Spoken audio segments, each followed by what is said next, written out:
लोकसभा यानी कि संसद का सत्र शुरू हो चुका है। वह इसको लेकर खींचातान का भी दौर लगातार देखने को मिल रहा है, जहां धर्मेंद्र प्रधान ने सांसद पद की शपथ ली है। वही शपथ ग्रहण लगातार जारी है। आज केंद्रीय मंत्री समेत 280 सांसद लगातार शपथ लेते हुए नजर आ रहे हैं। धर्मेंद्र प्रधान ने इस्तीफे की मांग के बीच शपथ ली है। कई दिनों से विपक्ष इस्तीफे की मांग उठाए थे। आपको बता दें कि धर्मेंद्र प्रधान को लेकर लगातार इस्तीफे की मांग की जा रही थी। परीक्षाओं में धांधली को लेकर इस्तीफे की लगातार मांग उठ रही थी। और इस बीच आज वो संसद पहुंचे, उन्होंने शपथ ली। धर्मेंद्र प्रधान ने सांसद पद की शपथ ली है। वही लगातार विपक्ष का हल्ला बोल जारी है। आपको बता दें कि पेपर लीक मुद्दे को लेकर विपक्ष लगातार सरकार को घेरता हुआ नजर आ रहा है। उस बीच भारी बवाल के बीच धर्मेंद्र प्रधान ने यानी कि इस्तीफे की मांग के बीच उन्होंने आज सांसद पद की शपथ ले ली है। वही उसकी तस्वीरें आपको दिखा रहे हैं, जहां धर्मेंद्र प्रधान संसद पहुंचे, नई संसद पहुंचे, जहां उन्होंने सांसद पद की शपथ ली है। धर्मेंद्र प्रधान ने सांसद पद की शपथ ली है। वहीं आपको बता दें कि लगातार धर्मेंद्र प्रधान के इस्तीफे की मांग की जा रही थी।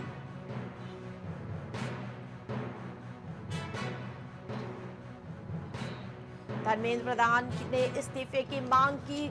आपको बता दें कि धर्मेंद्र प्रधान के इस्तीफे की मांग लगातार उठ रही थी। कई दिनों से विपक्ष इस्तीफे की मांग उठा रहा था। उस बीच आज जो तस्वीरें सामने आई, जहां धर्मेंद्र प्रधान नई संसद पहुंचे, उन्होंने शपथ लिया। वहीं आपको तस्वीरें दिखा रहे हैं, जहां धर्मेंद्र प्रधान नई संसद पहुंचे, जहां उन्होंने शपथ ग्रहण की है। मोदी कैबिनेट का हिस्सा है धर्मेंद्र प्रधान।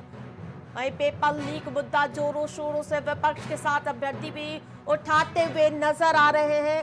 280 सांसद लगातार शपथ एक के बाद एक ले रहे हैं। उस बीच जो धर्मेंद्र प्रधान की जो तस्वीरें सामने आई है, आपको बता दें कि कई दिनों से विपक्ष इस्तीफे की मांग उठा रहा था। उस बीच धर्मेंद्र प्रधान ने आज सांसद पद की शपथ ली है। परीक्षा में धांधली को लेकर इस्तीफे की मांग उठ रही है।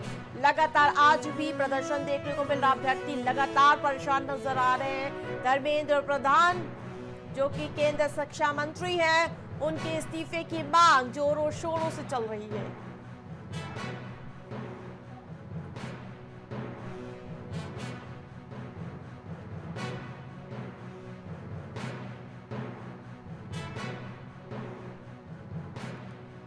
वहीं नीट समेत परीक्षाओं में गड़बड़ी, 3 क्रिमिनल कानून समेत कई मुद्दों पर विपक्ष हमलावर है।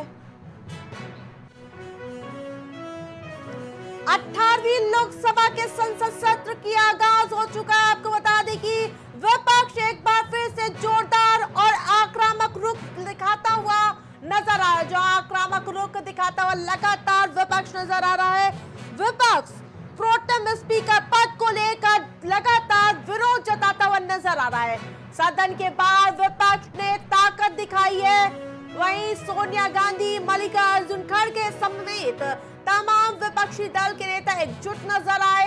वहीं प्रोटेम स्पीकर को लेकर लगातार मैं बता रही हूं कि विपक्षी दल लगातार अनबन नजर आ रहा है। उस खबर पर ज्यादा अपडेट के साथ अनुराग त्रिपाठी हमारे साथ लाइव जुड़ चुके हैं। अनुराग, प्रोटेम स्पीकर को लेकर जहां एनडीए और उसके अलावा इंडिया गठबंधन लगातार अपनी अपनी बातें रख रहा है, लेकिन उन सब के बीच विपक्ष का जो प्रदर्शन देखने को मिल रहा है, वो कितना सही है? देखिए आरती, ऐसा माना जाता है और ऐसी परंपरा भी रही है कि जो सबसे सीनियर मेंबर होता है लोकसभा को, उसको प्रोटेम स्पीकर बनाया जाता है, जो कि सदस्यों को शपथ दिलाता है। तो प्रोटेम स्पीकर को लेकर के इस बार बीजेपी नेता जो है भर्तृहरि मेहताब, उनको बनाया गया है। उनके बारे में कहा जा रहा है कि 7 बार लगातार वो सांसद रहे हैं, लेकिन विपक्ष का आरोप है कि कांग्रेस के जो के सुरेश है वो उनसे ज्यादा सीनियर है, 8 बार वो सांसद रहे हैं। लेकिन जो सत्ता पक्ष है, जो एनडीए है, उसका विकल्प कहना यह है कि कहीं ना कहीं वो जरूर 8 बार सांसद रहे, लेकिन 1998 और 2004 में अपना चुनाव भी हार गए थे। ऐसे में वो लगातार सांसद नहीं रहे हैं। ऐसे में भर्तृहरि जो मेहताब है वो सही कैंडिडेट है प्रोटेम स्पीकर को लेकर के। और जिस तरीके से आज शपथ ग्रहण समारोह चल रहा है, उसको लगातार विपक्ष जो है निशाना साधे हुए हैं और जिस तरह से आज अपनी ताकत का भी एहसास करा रहा है। साफ तौर पर दिखाई देता है कि 26 जून तक क्योंकि चुनाव होना है लोकसभा स्पीकर का, उससे पहले इस तरह की जो घटना हम लोग पहले से मान के चल रहे थे कि ऐसा हंगामा हो सकता है, ठीक वैसे ही विपक्ष आज दिखाई दे रहा है कि इंडिया ब्लॉक के तमाम जो सहयोगी दल हैं एकजुट हुए हैं और उन्होंने प्रोटेम स्पीकर को लेकर के तमाम तरह के अनुराग, जो पैदा हुए विपक्ष ने पीठासीन पैनल से अपना नाम वापस ले लिया, उसके साथ ही उन्होंने इस पैनल का बहिष्कार कर दिया है। देखिए, जिस तरह से इंडिया ब्लॉक लगातार इस तरह की बातें कर रहा है कि स्पीकर पद के लिए पहले तो बात चल रही थी कि जो सत्ता पक्ष होता है, जो एनडीए है, वो भी अपना स्पीकर रखेगा, उसके बाद आगे की कार्रवाई तय की जाएगी। हमने देखा जो पिछली जो सरकार थी उसमें कोई डिप्टी स्पीकर नहीं रहा 17वीं लोकसभा में, लेकिन 18वीं लोकसभा को लेकर के इंडिया ब्लॉक लगातार लगा हुआ है कि परंपरागत तौर पे जो डिप्टी स्पीकर का पद है उसको दे दिया जाए, लेकिन अभी हाल फिलहाल ऐसा होता दिखता नहीं है।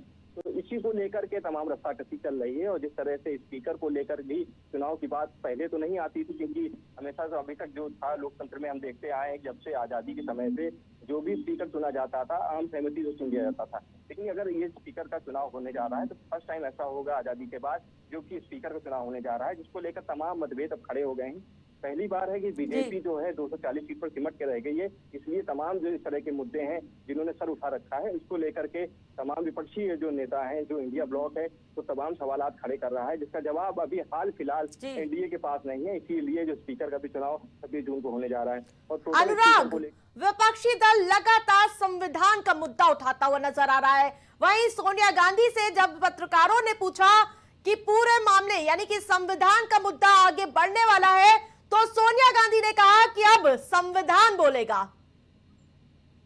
हाँ, बिल्कुल जाहिर सी बात है, जिस तरह से कॉन्स्टिट्यूशन की बात कर लें, संविधान है, संविधान से ही देश चलता है और लोकतंत्र में संविधान सर्वोपरि है। तो ऐसे में तमाम जो मुद्दे हैं संविधान के दायरे में ही किए जाने चाहिए और इसी को लेकर के तमाम ये रस्साकसी चल रही है। विपक्ष भी तमाम तरह के आरोप लगा रहा है कि कहीं ना कहीं जो एनडीए है, एनडीए ब्लॉक जो है अपनी मनमानी कर रहा है। और अनुराग, विपक्ष भी बड़ा दिल दिखा सकता था, पहला दिन था, एक साथ मिलकर जो तस्वीरें वो सामने आती वो भी काफी सौहार्दपूर्ण होती। हाँ, बिल्कुल ऐसा हो सकता था, लेकिन जिस तरीके से इस बार विपक्ष मजबूती के साथ वापस आया है तो साफ तौर से दिखाई देता है कि विपक्ष कहीं से भी अब किसी भी मुद्दे को भुनाने में पीछे नहीं रहने वाला है। यही वजह है कि पहले दिन ही जब सांसदों का शपथ ग्रहण समारोह है, ठीक उसी दिन इस तरह से विपक्ष नाराजगी अपनी दिखाई दे रही है विपक्ष की तरफ से, और जिस तरह से प्रदर्शन हो रहे हैं साफ दिखाई देता है कि इंडिया ब्लॉक पूरी तरीके से तैयार है, जो सत्ता पक्ष है उसको कहीं भी मुंहतोड़ जवाब दे सकता है। और जिस तरह से तमाम जो इशूज हैं, जैसे नीट की जो परीक्षा भी हाल फिलहाल चल गई और जिस तरह से पेपर लीक की बातें आई, उसको लेकर के भी एक बड़ा मुद्दा है और शिक्षा मंत्री को भी घेरते नजर आ रहा है विपक्ष। तो साफ तौर पे इस तरह की जो चीजें हैं सामने आने वाली हैं और ये जो पूरा संसद सत्र है इस बार हंगामेदार होने वाला है। और इस तरह से आप देखिए जिस तरह से आज 10 दिनों का इस बार संसद सत्र रखा गया है, जिसमें शपथ ग्रहण समारोह है, स्पीकर का चुनाव भी होना है, तो ये सारे मुद्दे भी छाए रहेंगे कि पेपर लीक को लेकर के सरकार क्या कुछ आगे निर्णय लेती है। क्योंकि इस तरीके से अनुराग, तमाम अपडेट के लिए बहुत बहुत धन्यवाद। कांग्रेस नेता राहुल गांधी का बयान सामने आया। आपको बता दें कि संसद का सत्र लगातार जारी, इस बीच राहुल गांधी का ये बयान सामने आया है, संविधान पर हमला मंजूर नहीं है। जहां लगातार कांग्रेस संविधान का मुद्दा उठाती हुई नजर आ रही है, संविधान पर हमला किया जा रहा है, राहुल गांधी ने बड़ा आरोप लगाया है।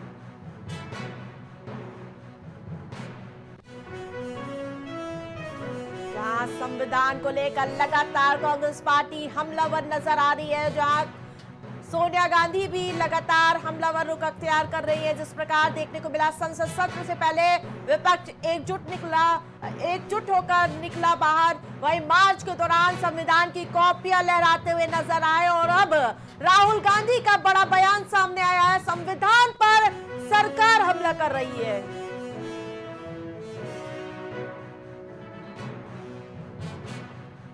संविधान पर हमला मंजूर नहीं।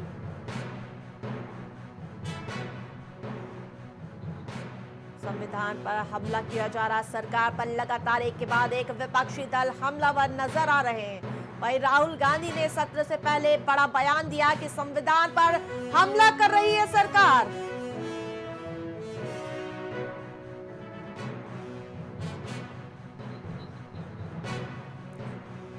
संविधान पर हमला मंजूर नहीं। वहीं आपको बता दें कि लगातार संविधान का मुद्दा लोकसभा चुनाव में भी गूंजता हुआ नजर आया था। वहीं अब एक बार फिर से संविधान का मुद्दा जोरों शोरों से आगे बढ़ता हुआ नजर आ रहा है।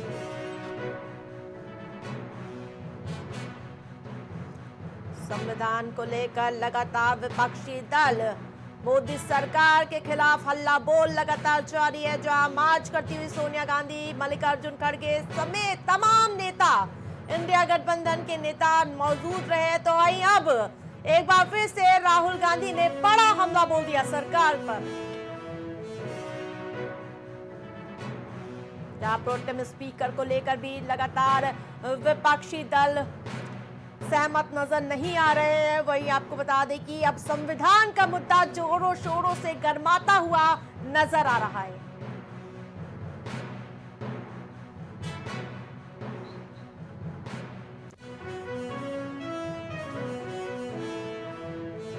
वहीं आपको बता दें कि कांग्रेस नेता से जब पत्रकारों ने बात की तो उन्होंने संविधान पर हमला मंजूर नहीं है, राहुल गांधी ने कहा। वहीं से पहले जब सोनिया गांधी से पूछा गया तो उन्होंने कहा कि अब संविधान बोलेगा। वहीं लगातार संविधान का मुद्दा जोरों शोरों से उठता हुआ नजर आ रहा है। इस बार संसद सत्र में यह मुद्दा काफी जोरों से गरमाता हुआ नजर आएगा। इस खबर पर ज्यादा अपडेट के साथ राजेश यादव लाइव हमारे साथ जुड़ चुके हैं। राजेश, वो संविधान जिसकी प्रति लेकर आज भी सदन में सोनिया गांधी समेत तमाम दिग्गज नेता मौजूद रहे, वहीं अब ये मुद्दा कितना और जोरों शोरों से आगे बढ़ेगा? देखिए आरती, अगर बात की जाए संविधान को लेकर तो जिस तरीके से लोकसभा के चुनाव भर में संविधान का मुद्दा गूंजता रहा, और दूसरी चीज आपको बता दें कि अभी संसद सत्र शुरू हुआ और संसद सत्र शुरू होते ही विपक्ष के सभी नेता हाथों में संविधान की किताबें लेकर पार्लियामेंट पहुंच गए। दूसरी चीज आपको बता दें कि राहुल गांधी ने आज साफ साफ बयान दिया है कि संविधान बदलना किसी कीमत पर मंजूर नहीं होगा। इसके लिए हमें कुछ भी करना पड़े तो हम पार्लियामेंट में करेंगे, जितनी भी हमें आवाज उठानी पड़ी हम आवाज उठाएंगे, लेकिन संविधान बदलने हम किसी कीमत पर नहीं देंगे। और दूसरी चीज आपको बता दें कि इसी के तहत पूरा विपक्ष जो है संविधान की किताबें लेकर आज पार्लियामेंट पहुंचा हुआ है। और सब देखने में आया, चाहे सोनिया गांधी की बात करें, चाहे अखिलेश यादव की बात करें, जितने भी नेता हैं, जितने भी विपक्ष के नेता हैं, विपक्ष के सांसद, नवनिर्वाचित सांसद हैं, सभी सांसद संविधान की प्रतियां लेके अगर बात की जाए तो पार्लियामेंट में पहुंचे हुए हैं। जी, सोनिया गांधी से पूछा गया क्या कहेंगी तो उन्होंने बोला अब संविधान बोलेगा। तो वहीं अब सरकार को चेताते हुए राहुल गांधी भी नजर आ रहे हैं। बिल्कुल बिल्कुल, जिस तरीके से सोनिया गांधी से बात करने के बाद बातचीत सामने आई, कहीं कहीं देखा जाए तो उसी तरीके से राहुल गांधी ने भी साफ साफ कह दिया कि संविधान बदलना किसी कीमत पे मंजूर नहीं है और संविधान को हरगिज बदलने नहीं दिया जाएगा। दूसरी चीज आपको बता दें कि राहुल गांधी और सोनिया गांधी के साथ साथ में अगर बात की जाए उत्तर प्रदेश में समाजवादी पार्टी के जितने भी नवनिर्वाचित सांसद हैं, सभी नवनिर्वाचित सांसद अखिलेश यादव की अगुवाई में संविधान की बुक लेकर पार्लियामेंट पहुंचे हुए हैं। तो जाहिर सी बात है कि विपक्ष जिस तरीके से लामबंद है, एक तरफा सरकार को घेरते हुए नजर आ रहा है, तो कहीं कहीं देखा जाए तो संविधान बदलने का जो मुद्दा था उस पर बिल्कुल विपक्ष जो है लगातार। राजेश, इस बार की डगर एनडीए के लिए इतनी आसान नहीं होने वाली, क्योंकि इस बार यूपी के दो लड़के संसद में बैठे हैं, तो दूसरी ओर कांग्रेस और सपा के कुल 43 सांसद होंगे जो इस बार मोदी सरकार के खिलाफ डटे हुए नजर आएंगे। बिल्कुल, जिस तरीके से दो लड़कों की जोड़ी अगर बात करें उत्तर प्रदेश में भी हिट हुई है, तो कहीं कहीं देखा जाए तो इस बार पार्लियामेंट में भी दो लड़कों की जोड़ी हिट होने वाली है, क्योंकि जिस तरीके से विपक्ष लगातार बड़ी भूमिका में नजर आया है, इस बार विपक्ष में लगातार बड़ी भूमिका में बैठा हुआ है। तो जाहिर सी बात है कि सरकार को घेरते हुए, हर मुद्दे पर सरकार को घेरते हुए नजर आएगा। और एक चीज और बता दें आपको कि सरकार, बीजेपी सरकार के लिए इस बार बहुत ही कठिन होगा हर मुद्दे पर। बिल्कुल राजेश, इस बार की डगर बेहद ही कठिन होने वाली मोदी एंड कंपनी के लिए, यानी कि मोदी सरकार के लिए इस बार की डगर बहुत ही मुश्किल होने वाली है। और इस खबर पर ज्यादा अपडेट के लिए बहुत बहुत धन्यवाद।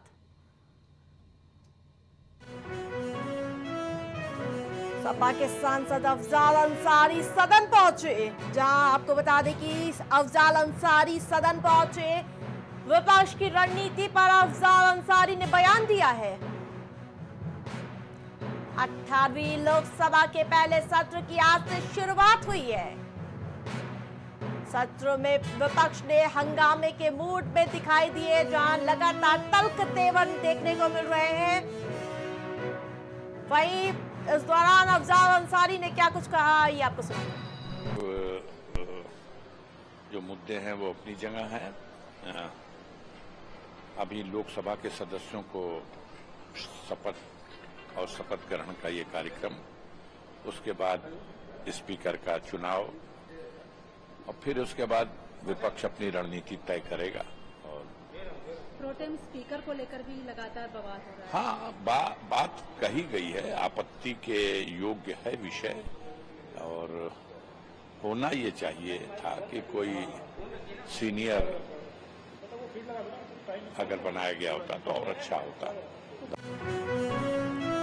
अफजाल अंसारी ने कहा कि संसद को लेकर लगातार जैसे विपक्षी दल लगातार हमलावर नजर आ रहे हैं, वहीं इस बार विपक्षी दल के आक्रामक रुख लगातार देखने को मिल रहे हैं। वहीं संसद सत्र लगातार जारी है, शपथ ग्रहण समारोह चल रहा है। प्रधानमंत्री मोदी, अमित शाह समेत तमाम दिग्गज नेताओं ने शपथ ली है। वहीं अफजाल अंसारी का भी आपने बयान सुना, जहां अफजाल अंसारी समेत सब इस बार समाजवादी पार्टी बेहद ही मजबूती के साथ संसद में बैठी हुई है और इस बार माना जा रहा है कि जनता के मुद्दों को समाजवादी पार्टी संसद में उठाएगी। वहीं चाहे पेपर लीक का मामला हो, इसके अलावा 3 क्रिमिनल लॉ यानी कि इसको लेकर भी लगातार विपक्षी दल एकजुट नजर आ रहे हैं। नीट समेत परीक्षाओं में गड़बड़ी हो या फिर 3 क्रिमिनल लॉ, लोकसभा चुनाव के बाद शेयर बाजार में हुई गड़बड़ी के आरोपों पर विपक्ष लगातार तल्ख तेवर देखने को मिला। इस बीच अफजाल अंसारी भी संसद पहुंचे और वो भी यहां पर यानी कि शपथ लेंगे।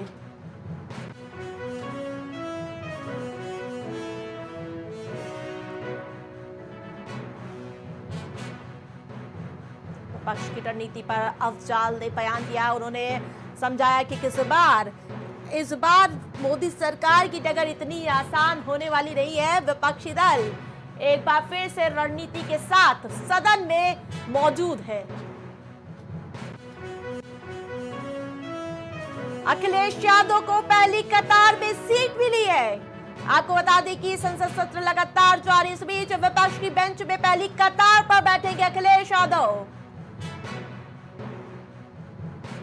समाजवादी पार्टी के पास है कुल 37 सांसद, जहां देश की तीसरी सबसे बड़ी पार्टी बनकर उभरी है समाजवादी पार्टी, जिसके बाद अब अखिलेश यादव पहली कतार में बैठे हुए नजर आएंगे। ये कहीं ना कहीं समाजवादी पार्टी के लिए यानी कि जिस प्रकार से उपचुनाव हो या फिर 2027 उसके मद्देनजर भी ये काफी अहम तस्वीर हो सकती है।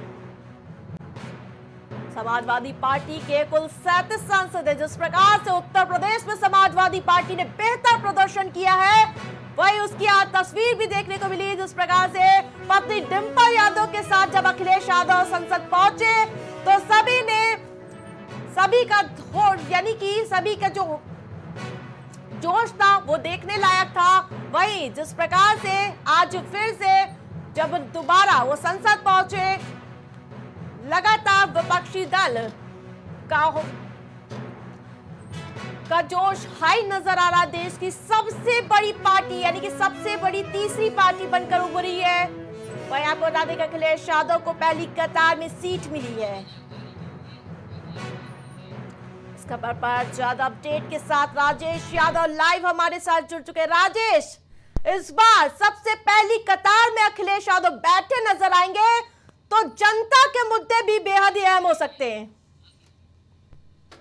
बिल्कुल आरती, अगर बात की जाए अखिलेश यादव की तो कहीं देखा जाए जिस तरीके से समाजवादी पार्टी उत्तर प्रदेश में ऐतिहासिक जीत हासिल की है, और दूसरी चीज आपको तब अगर इसकी बात की जाए तो देश में तीसरी सबसे बड़ी पार्टी के रूप में उभर कर आई है, तो जाहिर सी बात है कि अखिलेश यादव जो है विपक्ष की पहली बेंच पर बैठेंगे, पहली कतार में बैठेंगे, जहां पर नेता प्रतिपक्ष वाली जो लाइन है उस लाइन में अखिलेश यादव बैठेंगे। और उसके साथ साथ मैं आपको बता दें कि वहां बैठकर जिस तरीके से सरकार को घेरने का काम करेंगे, कहीं कहीं देखा जाए तो बहुत बड़ी बात होगी और जनता के लिए बहुत ही बड़ी बात हुई, क्योंकि जनता के सवालों को उठाने के लिए पहली पंक्ति में अखिलेश यादव बैठने का काम करेंगे। जी आरती। जिस प्रकार से आज जब संसद पहुंचे अखिलेश यादव, पत्नी डिंपल भी साथ मौजूद रही, वो तस्वीर भी अपने आप में रोचक थी।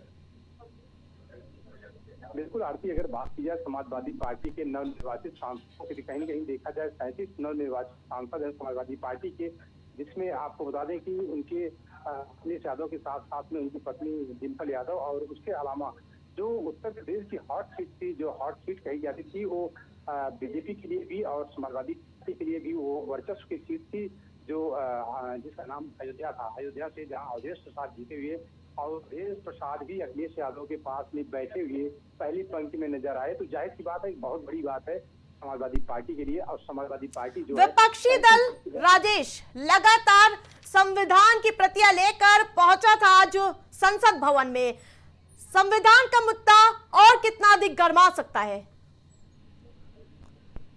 बिल्कुल आरती, अगर बात की जाए संविधान के मुद्दे पर, तो जिस तरीके से विपक्ष लगातार, चुनाव की बात करें तो चुनाव में भी लगातार विपक्ष जो है वो सवाल उठाता रहा संविधान को लेकर। और दूसरी चीज आपको बता दें कि आज 18वीं लोकसभा का पहला दिन था, और पहले दिन ही जैसे ही विपक्ष अपने अपने हाथों में संविधान की प्रतियां लेकर पहुंच गया पार्लियामेंट, कहीं देखा जाए तो बहुत बड़ी बात है और बहुत बड़ा मुद्दा है संविधान का। और उसी संविधान के मुद्दे को लेकर चाहे अखिलेश यादव की बात करें या राहुल गांधी की बात करें या फिर सोनिया गांधी की बात करें, ये तीनों नेताओं ने लगातार कहा है और आज भी बयान दिया है कि संविधान किसी कीमत पर बर्दाश्त नहीं है बदलाव करना। दूसरी चीज ये उन्होंने ये भी कहा है कि संविधान के लिए, संविधान को बचाने के लिए हम हर तरह की प्रयास करेंगे, हर तरह की कोशिश करेंगे, किसी भी कीमत पर बदलाव मंजूर नहीं किया जाएगा। जी, इस बार देश की तीसरी सबसे बड़ी पार्टी बनकर उभरी है समाजवादी पार्टी। 27 के मद्देनजर ये तस्वीर बेहद ही खास होने वाली है। बिल्कुल आरती, अगर बात करें समाजवादी पार्टी की, जिस तरीके से समाजवादी पार्टी 37 सीटें जीतकर उत्तर प्रदेश ऐतिहासिक जीत हासिल की, कहीं देखा जाए 2027 का जो विधानसभा का चुनाव होगा बिल्कुल ही रोचक होगा। और सबसे बड़ी बात है समाजवादी पार्टी के लिए अहम होगा, क्योंकि समाजवादी पार्टी 2027 का विधानसभा चुनाव जीतने का लक्ष्य रखी है और हर कोशिश करेगी, हर संभव कोशिश करेगी 27 का चुनाव, विधानसभा का चुनाव। राजेश, तमाम अपडेट के लिए बहुत बहुत धन्यवाद।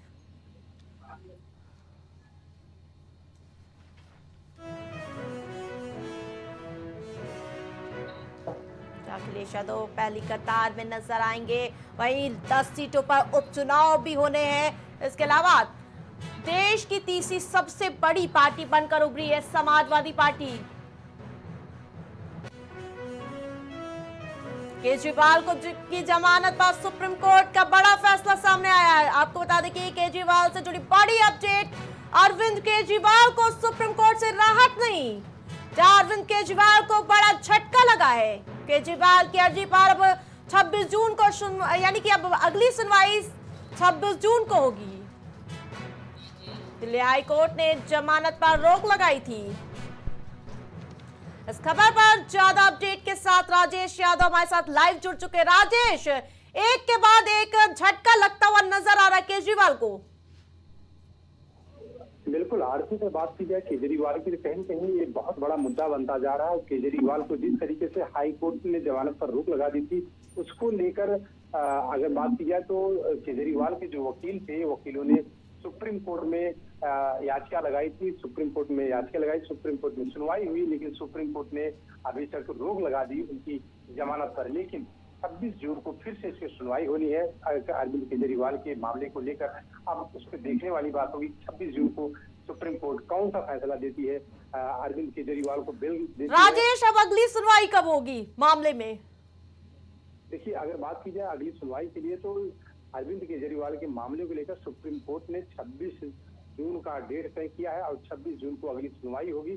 जिस तरीके से उनको हाई कोर्ट ने रोक लगाया था, कहीं देखा जाए तो उनके वकीलों ने सुप्रीम कोर्ट का दरवाजा खटखटाया था, लेकिन सुप्रीम कोर्ट का दरवाजा खटखटाने के बाद भी कोई राहत अभी अरविंद केजरीवाल को मिलती हुई नहीं दिखाई दे रही है। जी। आम आदमी पार्टी के लिए लगातार एक के बाद एक झटका मिल रहा है। जहां हाईकोर्ट ने पहले सुनवाई टाल दी, अब सुप्रीम कोर्ट ने, कितनी निराशा होगी? देखिए, अगर बात करें आम आदमी पार्टी की, तो कहीं कहीं देखा जाए तो आम आदमी पार्टी के लिए बहुत ही निराशाजनक खबर है, क्योंकि आम आदमी पार्टी लगातार कोशिश कर रही थी कि अरविंद केजरीवाल को बाहर आना चाहिए, अरविंद केजरीवाल बाहर आए। और एक चीज, जिस तरीके से अगर देखा जाए तो दिल्ली में जिस तरीके से जल का संकट बना हुआ है, कहीं कहीं देखा जाए तो उनकी आम आदमी पार्टी की मंत्री आपसी जो है वो मंत्री हैं और लगातार धरना प्रदर्शन में बैठी हुई है। आज उनके धरना प्रदर्शन का तीसरा से चौथा दिन है। जी राजेश, तमाम अपडेट के लिए बहुत बहुत धन्यवाद।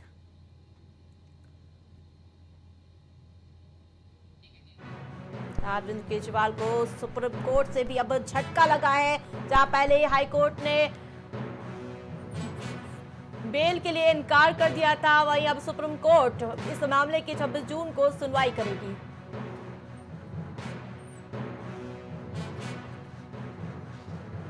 निचली कोर्ट से मिले जमानत पर एचसी ने रोक लगाई थी। हाई कोर्ट के फैसले के खिलाफ सुप्रीम कोर्ट पहुंचे थे केजरीवाल। केजरीवाल को एक बार फिर से तगड़ा झटका लगा है। अब सुप्रीम कोर्ट में 20 जून को सुनवाई होगी।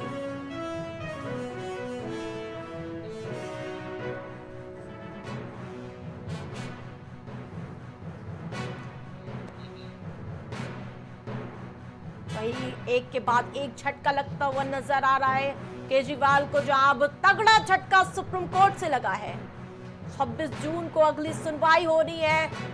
वही आम आदमी पार्टी के नेता कार्यकर्ताओं को भी काफी निराशा लगी है। वहीं निचली कोर्ट से मिले जमानत पर हाई कोर्ट ने रोक लगाई थी, जिसके खिलाफ वो सुप्रीम कोर्ट पहुंचे थे, जहां आज फिर से केजरीवाल को झटका लगा है।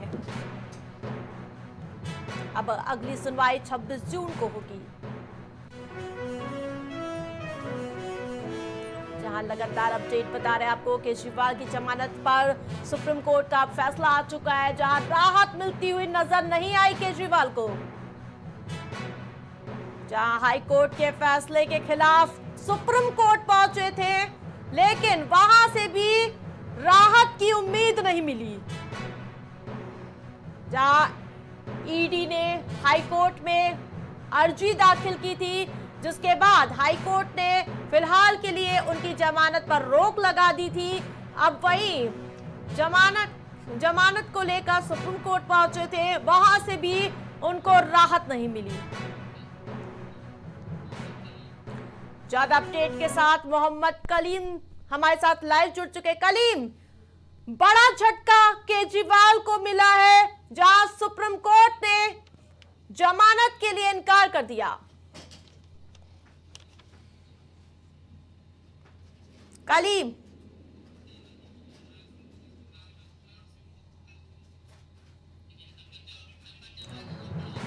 जहां दिल्ली हाई कोर्ट ने जमानत पर रोक लगाई थी, लेकिन निचली कोर्ट से मिले जमानत पर हाई कोर्ट ने रोक लगाई थी, तो वहीं अब सुप्रीम कोर्ट ने भी झटका दिया है। हाई कोर्ट के फैसले के खिलाफ सुप्रीम कोर्ट पहुंचे थे केजरीवाल। हॉस्पिटल में मरीज को नहीं मिली एम्बुलेंस, जहां लगातार बदहाल स्थिति। स्वास्थ्य विभाग की बदहाल की ये तस्वीरें आपको दिखा रहे, जहां ठेले पर मरीज को ले जाने को मजबूर हुए तीमारदार। सिविल अस्पताल से ट्रॉमा सेंटर रेफर हुआ मरीज। लगातार एक तरफ सब कुछ पुख्ता इंतजाम होने के दावों की पोल खुलती हुई तस्वीरें आपको दिखा रहे हैं, जहां मरीज को अस्पताल से ले जाने के लिए एम्बुलेंस तक मुहैया नहीं करा पाए स्वास्थ्य विभाग। स्वास्थ्य विभाग के लचर व्यवस्थाओं की लगातार पोल खुलती हुई नजर आ रही है। राजधानी का ये हाल है। हजरतगंज चौराहे के पास कहीं पूरा मामला बताया जा रहा है। हॉस्पिटल में मरीज को एम्बुलेंस तक मुहैया नहीं करा पाए। ठेले पर मरीज को ले जाने को मजबूर हुए तीमारदार। वही तस्वीरें दिखा रहे हैं आपको। किस हॉस्पिटल से लेकर आए हैं? एम्बुलेंस में नहीं दी गई है। वहाँ पे दिखाया गया था, कोई नहीं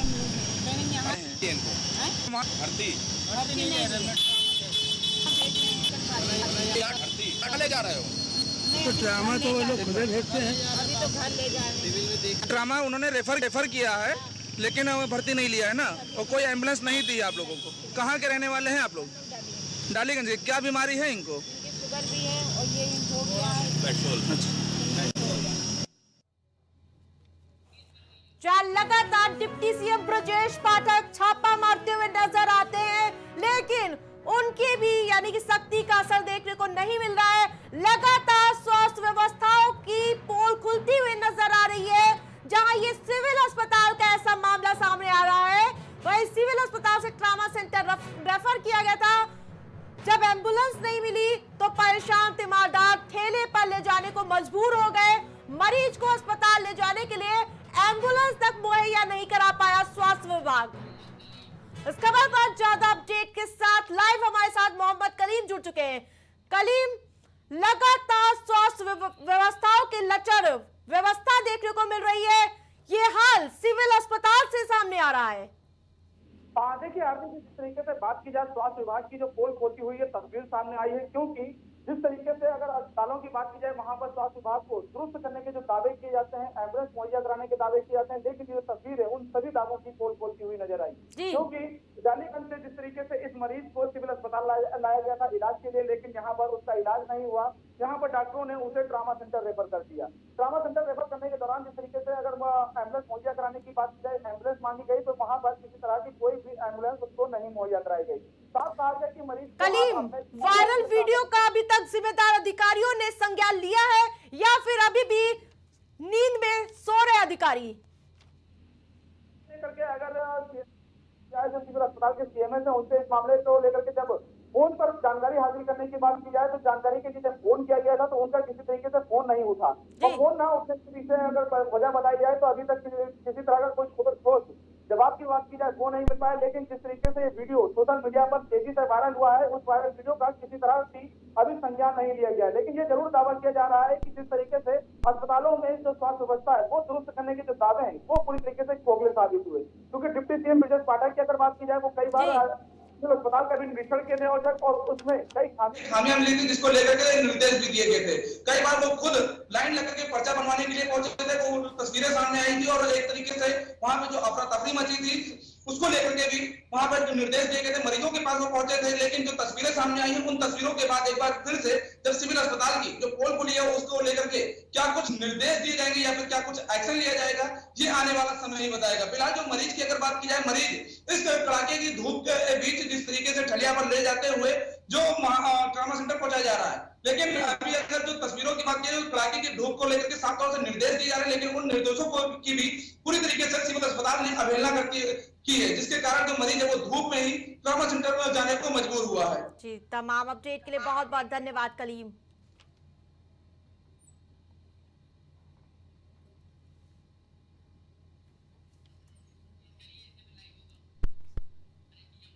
ठेले पर मरीज को ले जाने के लिए मजबूर हुए तीमारदार। वहीं आपको बता दें कि हॉस्पिटल में मरीज को एम्बुलेंस तक मुहैया नहीं करा पाए। ये हाल राजधानी लखनऊ के सिविल अस्पताल से सामने आ रहे हैं। जो अन्य जिले हैं, जो गांव से यानी कि पिछड़े हैं, उनका क्या ही हाल होगा वो तो कह पाना भी काफी मुश्किल है। वही लगातार डिप्टी सीएम ब्रजेश पाठक सक्रिय नजर आ रहे हैं, उसके बावजूद अपनी लापरवाही दिखाने में पीछे नहीं हटते हुए नजर आ रहे हैं। जहां भीषण गर्मी के बीच मजबूर तीमारदार अपने मरीज को ठेले पर ट्रामा सेंटर ले जाने के लिए मजबूर है। किसी को बेड नहीं मिल रहा, किसी को एम्बुलेंस नहीं मिल रही है। जहां एक तरफ सरकार दावे वादे करती हुई नजर आ रही है, करोड़ों रुपया खर्चा होता है, लेकिन जब जमीनी स्तर पर तस्वीरें जो खुलकर सामने आती है वो अपने आप पे सवाल निशान उठाती है। जिम्मेदार अधिकारियों के यानी कि जो जिम्मेदार होते हैं वो अपनी चैन से नींद सोकर बैठे हुए रहते हैं, लेकिन जो मजबूर लोग हैं उन तक सरकारी सुविधाओं की जो सरकारी सुविधाएं मुहैया करानी चाहिए वो उन तक नहीं पहुंचती है। वही एक और तस्वीर अब राजधानी लखनऊ से सामने आई है, जहां स्वास्थ्य व्यवस्था की दावे वादों की पोल खुलती हुई नजर आ रही है।